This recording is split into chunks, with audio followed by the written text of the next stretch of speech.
आज हम जानेंगे F-16 फाइटिंग फाल्कन के बारे में कुछ रोचक तथ्य। ये विमान, जिसे अक्सर वाइपर के नाम से भी जाना जाता है, अपनी गति, चपलता और मारक क्षमता के लिए प्रसिद्ध है।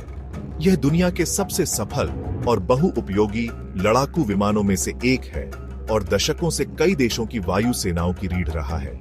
इस वीडियो में हम इस लड़ाकू विमान के निर्माण और विकास से लेकर इसके अत्याधुनिक हथियार प्रणालियों, अविश्वसनीय गति और प्रदर्शन और युद्ध के मैदान में इसके प्रभावशाली इतिहास तक F-16 के हर पहलू का पता लगाएंगे। तो तैयार हो जाइए दोस्तों, F-16 फाइटिंग फाल्कन की दुनिया में एक रोमांचक सफर के लिए।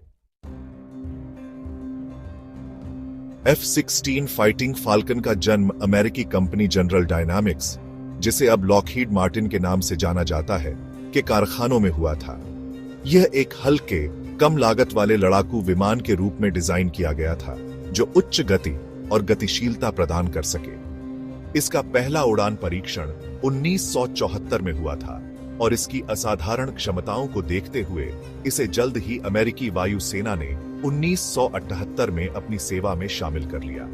तब से F-16 में कई उन्नयन और सुधार हुए हैं, जिससे यह समय के साथ और भी घातक और बहुमुखी प्रतिभा संपन्न बन गया है। आज यह दुनिया भर में 25 से अधिक देशों की वायु सेनाओं में सेवा कर रहा है, जो इसकी विश्वसनीयता और क्षमता का प्रमाण है। F-16 एक एकल इंजन वाला, सुपरसोनिक, बहुभूमिका वाला लड़ाकू विमान है। इसका मतलब है कि यह ध्वनि की गति से और हवा से और हवा से जमीन दोनों तरह के पोलों को अंजाम दे सकता है। यह अपने fly by wire control system के लिए जाना जाता है, जो पायलट को अभूतपूर्व नियंत्रण और गतिशीलता प्रदान करता है। इसके कॉकपिट में एक बबल कैनोपी डिजाइन है, जो पायलट को 360 डिग्री का दृश्य प्रदान करता है, जिससे स्थितिजन्य जागरूकता बढ़ती है। इसका हल्का वजन और वायुगतिकीय डिजाइन इसे हवा में अत्यधिक फुर्तीला बनाता है, जो इसे हवाई युद्ध में एक कठिन प्रतिद्वंद्वी बनाता है। F-16 फाइटिंग फाल्कन को भारी मात्रा में हथियारों से लैस किया जा सकता है, जो इसे एक अत्यंत घातक और बहुमुखी लड़ाकू विमान बनाता है। इसका प्राथमिक हथियार शक्तिशाली M61 वल्कन 20 मिलीमीटर तोप है, जो 1 मिनट में हजारों राउंड फायर कर सकता है। हवा से हवा में लड़ाई के लिए F-16 AM-9 साइडवाइंडर और AM-120 AMRAAM जैसी उन्नत मिसाइलों से लैस हो सकता है।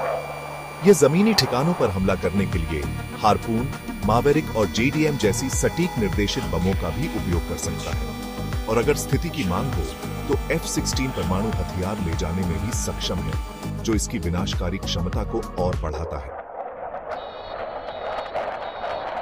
चैप्टर 4। F-16 फाइटिंग फाल्कन अपनी अविश्वसनीय गति और प्रदर्शन के लिए जाना जाता है। यह 2414 किलोमीटर प्रति घंटे या मच 2 की गति से उड़ान भर सकता है, जो इसे ध्वनि से दोगुना तेज बनाता है। इसकी अधिकतम सीमा लगभग 4220 किलोमीटर है, जो बाहरी ईंधन टैंकों के साथ और भी बढ़ सकती है। F-16 50,000 फीट की ऊंचाई तक पहुंच सकता है, जो इसे अधिकांश दुश्मन विमानों की पहुंच से परे रखता है। इसकी गति, ऊंचाई और गतिशीलता का संयोजन इसे हवाई युद्ध में एक दुर्जेय प्रतिद्वंद्वी बनाता है। चैप्टर 5। F-16 फाइटिंग फाल्कन ने दुनिया भर में कई संघर्षों में अपनी क्षमता साबित की है। 1991 के खाड़ी युद्ध के दौरान अमेरिकी वायु सेना के F-16 ने इराकी ठिकानों पर हमला करने और हवाई श्रेष्ठता हासिल करने में महत्वपूर्ण भूमिका निभाई। इसके बाद से इसे अफगानिस्तान, इराक और सीरिया में आतंकवाद विरोधी अभियानों में बड़े पैमाने पर इस्तेमाल किया गया है।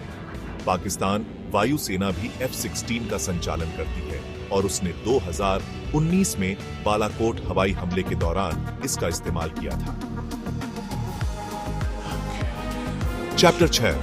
F-16 की कहानी अभी खत्म नहीं हुई है। लॉकहीड मार्टिन लगातार विमान का आधुनिकीकरण कर रहा है, ताकि यह आने वाले वर्षों तक प्रासंगिक बना रहे। नवीनतम संस्करण F-16V वाइपर अत्याधुनिक तकनीक से लैस है। इसमें एक उन्नत ESA रडार, आधुनिक एवियोनिक्स और एक बेहतर इलेक्ट्रॉनिक युद्ध प्रणाली शामिल है। ये उन्नयन F-16V को 5वीं पीढ़ी के लड़ाकू विमानों से भी मुकाबला करने की क्षमता प्रदान करते हैं। यह सुनिश्चित करते हुए कि यह आने वाले वर्षों तक एक मूल्यवान संपत्ति बना रहे। तो दोस्तों, यह थी F-16 फाइटिंग फाल्कन की कहानी। एक ऐसा लड़ाकू विमान जिसने दुनिया भर में अपनी छाप छोड़ी है। इसकी गति, चपलता, मारक क्षमता और अनुकूलनशीलता ने इसे इतिहास के सबसे सफल लड़ाकू विमानों में से एक बना दिया है। हमें उम्मीद है कि आपको यह वीडियो पसंद आया होगा और आपने F-16 के बारे में कुछ नया सीखा होगा। अगर आप किसी विशेष पहलू पर अधिक जानकारी चाहते हैं तो नीचे कमेंट सेक्शन में बताइए। और ऐसे ही रोचक वीडियो देखते रहने के लिए हमारे चैनल को सब्सक्राइब करना न भूलें। धन्यवाद।